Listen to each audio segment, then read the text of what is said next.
Welcome back to the program. Today, we won't be talking about shiny medals or heroic propaganda reels. We're going to dig deep into the mud of history to uncover its raw, unfiltered truth. If you ask anyone about the T-34 tank, they'll tell you it was a legend that saved the Soviet Union, a technical miracle that crushed the Nazi German army. But in this series, we're going to lock you inside that so-called miracle. We'll show you that for the people inside it, the T-34 was not a hero, it was an iron prison. They had to fight every second just to survive. Forget the mighty advances across the steppe. In the winter of 1943, in the Ural Mountains, the cold was severe enough to freeze engine oil solid. But inside the hull of the T-34 named Vengeance, the air was thick with the smell of diesel fuel and soldiers' sweat. Maria stood before the steel monster, her breath turning to white mist in the biting cold. To the generals, this tank was a statistic, a production unit. But to Maria, it was a tool to reclaim a blood debt. Yet, the moment she climbed onto the frontal armor and dropped into the driver's seat, the brutal reality of the machine hit her like a punch. This thing wasn't designed for comfort. It wasn't even designed for humans. It was cast iron and rolled steel welded together with haste and hatred. The driver's compartment was a cramped, dark pit. When the heavy hatch slammed shut above her head, sunlight vanished, replaced by the weak yellow glow of a single dashboard lamp. Her new home was an ergonomic nightmare. To her left and right were the massive Christie suspension springs mounted inside the hull and stealing precious legroom. Directly behind her, separated by only a thin bulkhead, was the V12 diesel engine, a sleeping monster waiting to roar. But Maria's immediate enemy was the gearbox. Early T-34s had no synchronizers, meaning the gears would never mesh smoothly on their own. Maria gripped the controls. They were thick, cold steel bars. They demanded immense muscular strength to move. She looked at her small hands wrapped in cloth bandages, then down at the sledgehammer lying at her feet. It was standard equipment for a T-34 driver, not for repairs, but for driving. When the gears refused to engage, you couldn't be gentle with them. You had to use violence to make them obey. Orders crackled through the intercom from Nikolai, the commander seated in the turret. His voice was distorted by static and almost immediately swallowed by the ear-splitting roar as Maria started the engine. It coughed and sputtered, belching black smoke that leaked back into the cabin. Then it settled into an idle that shook bones. The vibration was absolute. It passed through the steel seat, ran up her spine, and made her teeth chatter. Maria clenched her jaw, grabbed the gear lever with both hands, and pulled with all her strength. It wouldn't budge. Metal ground against metal, producing a shrill scream of resistance. Tears of frustration welled up, not from sadness, but from overexertion. She let go, grabbed the sledgehammer. With a primal scream drowned out by the engine, she slammed it into the gear lever. One blow, two blows. The gear slammed into place with a violent clack that shook the entire hull. The tank lunged forward, not rolling smoothly, but leaping like a wild beast. As they accelerated, the T-34's famous wide tracks began crushing snow and mud. Inside, it felt like being trapped in a giant washing machine full of rocks. Maria wrestled with the controls, her muscles burning, after only minutes. She wasn't driving, she was grappling with a 26-ton bull. Outside the terrain was Rasputitsa, the infamous mud season that swallowed entire armies, and the T-34 had been born to conquer it. But even legends have limits. As she pushed the engine harder to maintain momentum through a deep bog, the tank struck a submerged tree trunk. The impact was catastrophic. Maria was hurled forward, her chest slamming into the hard steel periscope mount. The engine roared in protest, then with a sickening crack of breaking metal, it died. Darkness fell completely, and the silence that followed was heavier than the noise. They were stuck alone, and the real battle hadn't even begun. The sudden death of the V12 engine plunged the entire crew into a silence heavier than the 26 tons of steel encasing them. For the first few moments, the only sounds in the cramped space were the labored breathing of 4 people and the ticking of the cooling engine contracting in the bitter cold. The violent vibration that had defined their existence for the past hour vanished, replaced by a deadly stillness like the inside of a tomb. Inside Vengeance, the temperature began dropping rapidly, but the air remained thick, a suffocating mix of diesel fumes, sweat, and the sharp tang of ozone from the electrical system. Nikolai, the commander, shook off his daze and lunged for the periscope. This was the moment of truth. They were immobile, the most dangerous state a tank could be in on the battlefield. He needed eyes on the outside world to determine their position to see whether the crash had exposed them to the enemy. He pressed his face against the rubber eyepiece of the PT-47 periscope, desperately searching for a horizon. But all he saw was a blurred, milky distortion. The optics on early T-34s were notoriously poor, often made from poorly polished glass, yellowed and full of bubbles, but this time it was worse. The plunge into the bog had splashed thick mud over the external prisms. Nikolai spun the periscope frantically, his hands slipping on the cold metal controls, but the outside world had vanished. Panic began to rise in his chest, a primal fear of sealed confinement. A tank without vision was just a metal box waiting to be cracked open by an armor-piercing round. He considered opening the turret hatch to look outside a suicidal act snipers waited for, but before his hand reached the latch, he froze. He felt it before he heard it. A deep, rhythmic vibration traveled through the frozen ground, through the steel belly of the tank, straight into the soles of his boots. The entire crew froze. They knew that vibration. It was the unmistakable sign of heavy machines moving nearby.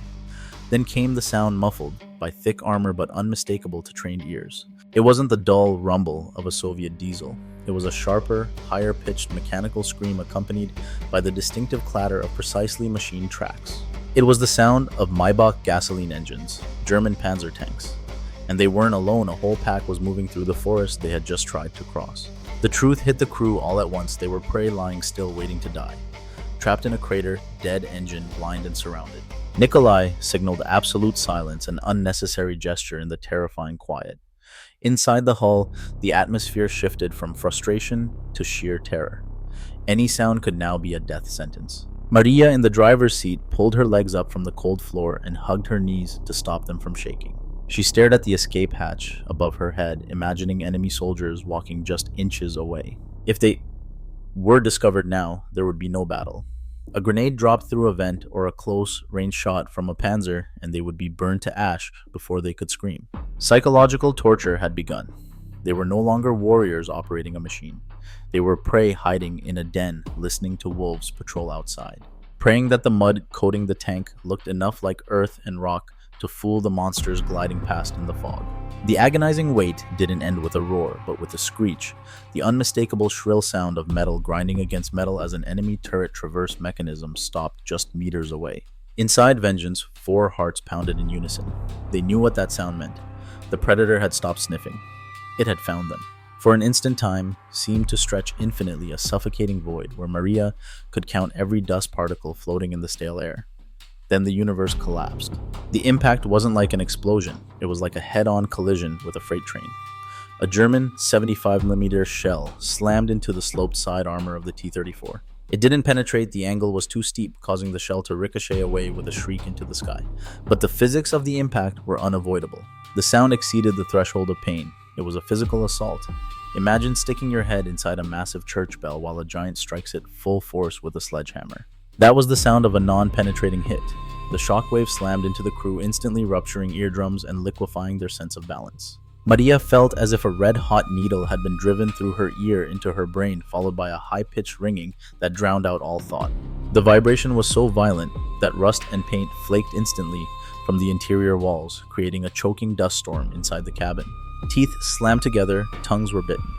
Dust fell from the ceiling like gray snow. But the noise was only the messenger of a more insidious danger. Although the German shell bounced off the exterior, its kinetic energy had to go somewhere. It traveled through the steel as a shockwave, reaching the inner wall with lethal force. The steel couldn't bend fast enough, so it shattered. This phenomenon is called spalling. Though there was no hole on the outside, the interior wall at the impact point exploded inward. Razor-sharp steel fragments, ranging from coin-sized to jagged dagger-like shards, sprayed through the fighting compartment at rifle bullet speed. The tank designed to protect them had turned its own skin into shrapnel to tear them apart. A scream ripped through the ringing silence, raw and wet. It came from the radio operator's position deep in the hull beside Maria. Ivan, the most optimistic of the crew, writhed in his seat. He wasn't hit by enemy fire. He was hit by his own T-34. A jagged piece of interior armor torn loose by the shockwave sliced through his padded jacket and buried itself deep in his shoulder. Blood dark and arterial began to spray in the dim light, painting horrific abstract patterns on the white interior walls. The smell hit instantly, the metallic tang of fresh blood mixed with lingering sulfur from the blast and the heavy odor of diesel. Cold, sharp panic pierced the fog of shock. They weren't safe inside the armor. The armor itself was attacking them. This realization brought a new kind of horror. There was no sanctuary. The walls were closing in, and they were armed. Maria looked at the spreading pool of blood on the floor, trembling with aftershocks, and realized that even if the Germans didn't fire another shot, this iron coffin could still bleed them to death. The echo of the German shell still rang in their shattered ears as survival instinct surged, overriding the shock. They weren't dead, and in the brutal calculus of tank warfare, that meant it was their turn to kill. Victor, blinking through dust and pain, made the desperate decision to return fire. He couldn't see the enemy clearly, but he knew the direction the hit had come from. He roared a silent command, his mouth moving, words swallowed by the ringing void, signaling the loader to load the main gun. Alexei, the youngest of them, staggered across the blood-slick floor. His hands shook as he lifted a 76mm high-explosive round from its rack.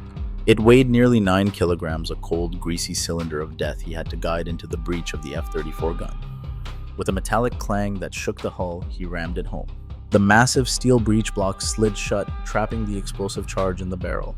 Victor pulled the trigger. Firing the main gun inside a sealed T-34 was an experience beyond description. It wasn't just a sound. It was an atmospheric event. The 76mm gun recoiled violently, the massive breech block slamming backward into the cramped cabin with the force of a hydraulic press. It stopped just inches from the commander's chest. For a split second, pressure inside the tank spiked, crushing the air in their lungs. But the true horror began when the breech automatically slid open to eject the spent casing. Normally, an electric exhaust fan on the turret roof would suck the propellant gases outside, but Vengeance was a crippled machine. The earlier crash had jammed the fan or perhaps blown a fuse. It stood motionless. As the smoking brass casing clattered onto the floor, a thick, milky white cloud of propellant gas poured from the open breech. This was Dragon's Breath, a toxic mix of burning nitrocellulose and sulfur. It didn't drift. It exploded into the compartment, instantly filling the small space. The air turned opaque and unbreathable. It clawed at their throats like swallowing acid. Maria gagged, tears flooding her eyes, blinding her more effectively than darkness. They were breathing fire. Each inhalation was a struggle, a broken gasp that delivered no oxygen, only chemical heat. The cabin, once a freezer, became a gas chamber. But the most dangerous element was the one they couldn't smell or see: carbon monoxide. The silent killer began flooding their bloodstream. Alexei, whose lungs were working hardest as he bent to grab another round, was the first to falter. His movements slowed, sluggish, as if underwater. As he reached for the next shell, the geometry of the tank began to warp before his eyes. The rows of ammunition on the floor seemed to writhe like steel snakes. Ivan's groans, bleeding in the corner, twisted into demonic laughter. His brain, starved of oxygen and poisoned by gas, began shutting down higher functions. He forgot where he was. He forgot the Germans outside. He felt only a heavy, numbing urge to lie down on the floor right there among the hot brass casings and grease and sleep forever. Inside the belly of the beast, the act of resistance was slowly suffocating them. Panic is contagious, and in the suffocating confines of a T-34, it spread faster than fire. It began with Ivan, the radio operator, bleeding heavily from his spall wound and intoxicated by carbon monoxide, finally collapsed. Pain and poison shattered his grip on reality. He no longer cared about the Germans or duty to the motherland. He only knew he was dying in a steel box and had to escape. With a wild, choking cry, he unlatched his seat and crawled onto the floor. His target was the emergency escape hatch beneath the tank's belly. A heavy steel plate bolted into the floor in front of the machine gunner's position. It was their only rear exit, a secret passage into the mud below. Ivan clawed at the latches with bloody fingernails scraping uselessly against cold iron. He threw his full weight onto the lever, sobbing in desperation. But it wouldn't budge. The T-34 wasn't just resting on the ground. It had plunged into the bog at speed. The hull was buried deep in thick, frozen mud. The pressure of tons of earth sealing the tank's underside clamped the hatch tighter than a bank vault. Ivan kicked it, screamed at it, and punched it with his remaining fist, until his knuckles split open, but the ground refused to yield. He wasn't just in a tank, he was in a buried coffin. Above him, Victor grasped the severity of the situation. Seeing Ivan's hopelessness, the commander abandoned his post and shoved against the main turret hatch. He kicked with his legs, straining every muscle until veins bulged in his neck. It wouldn't move. The German shell hadn't penetrated earlier, but it had deformed the turret ring. The steel bent just enough to jam the hinge mechanism. Victor slammed the ceiling with the butt of his pistol. The sound echoed dull and mocking. They were sealed in. The truth crashed down like a stone. There was no escape.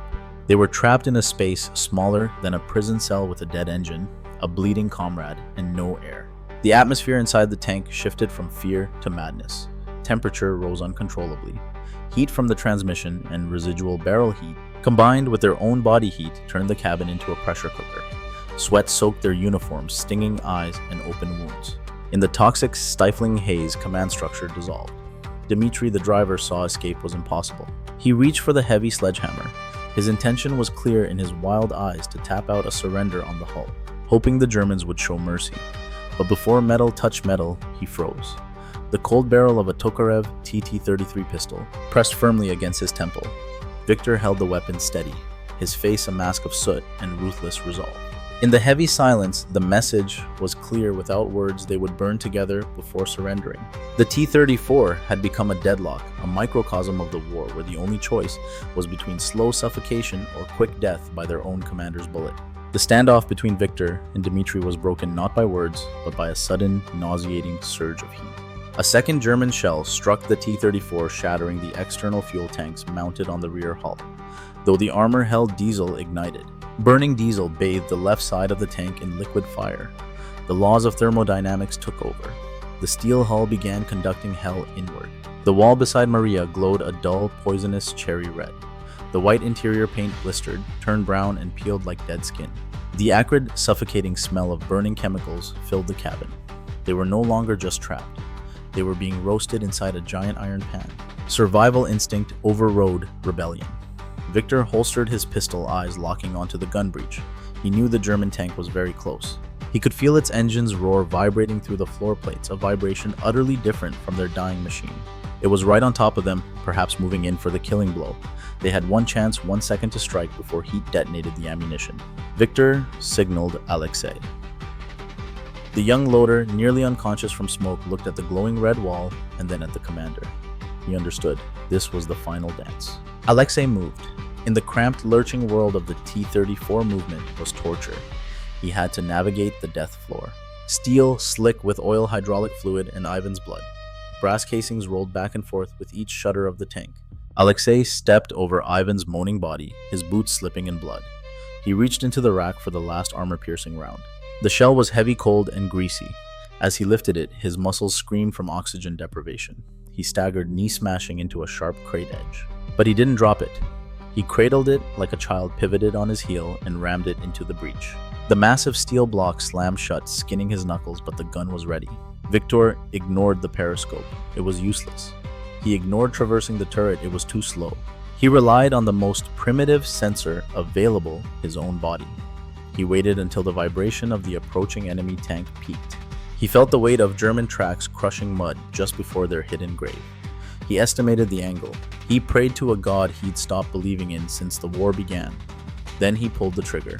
The 76mm gun roared an explosion at point-blank range that felt like the end of the world. The recoil was so violent it hurled Maria aside and knocked Alexei down. The T-34 shuddered violently, exhaled one last breath of fire, and then, as the echoes faded, the monster finally died. The lights went out, the engine groaned and fell silent. They were left in complete darkness with only the ticking of cooling metal. The silence after the final shot was not peaceful. It was a physical weight, a vacuum, sucking away the last air in the cabin. For a long time, there was no sound inside Vengeance except the high-pitched, eternal ringing of tinnitus in Maria's head. She sat motionless, hands still gripping the controls, waiting for the counterattack that would incinerate them. But it never came. Slowly and painfully, sensory deprivation was broken by a new sound metal being pried apart. Above them, the turret hatch was ripped open from the outside. A blinding white light flooded the darkness, followed instantly by a blast of freezing air that slammed into their sweat-soaked bodies like a shockwave. Sharp, burning oxygen filled their scorched lungs, carrying the taste of snow and pine instead of oil and blood. Rough hands reached down. Not the gentle hands of angels, but the thick-gloved hands of a rescue team. Maria was pulled from the driver's hatch, her legs refusing to bear her weight. She collapsed into the snow, gasping, as adrenaline shock seized her body. She looked up, squinting in the glare of the winter sun. A few meters away stood the German Panzer. It was a wreck, its turret completely blown off by the point-blank impact of the 76mm shell, a burning pyre of twisted steel. They had killed the monster, but when she turned back to her own tank, Vengeance, she felt no glory. The T-34 lay deep in the mud, blackened with soot, scarred by impacts, leaking fluids like a disemboweled beast. It looked ugly, crude, and utterly indifferent to the humans it had nearly boiled alive. Alexei and Victor dragged Ivan from the hull. The radio operator was pale, unconscious, but alive. They didn't cheer. They didn't embrace. They stood swaying like drunks, faces masked with grime and hollow stares. They were deafened, bruised, and chemically poisoned. The tank had completed its mission. It had delivered its weapon to the enemy and survived. Maria placed her hand on the cold, rough armor of the T-34. Now it felt dead. That was when she realized the machine's genius wasn't that it was a super weapon. Its genius was that it was a mass-produced weapon designed to trade lives for enemy tanks. No matter the cost to the people inside, they were the soft components in a hard war, and they had just outlived their expiration date. And that is the reality of the T-34. It isn't just a symbol of victory on a pedestal. It is a suffocating, deafening, brutal environment where survival is a daily miracle. History books give you numbers. 84,000 produced the best tank of World War II. But they rarely tell you about the sledgehammers used to shift gears or the blood spilled on the floor. We hope this story has brought you closer to the horrifying truth of armored warfare. If you want more in-depth analysis of the human experience behind machines of war, remember to subscribe and ring the bell. Leave a comment below. Would you have the courage to climb into this iron coffin? See you next time. Keep digging for the truth.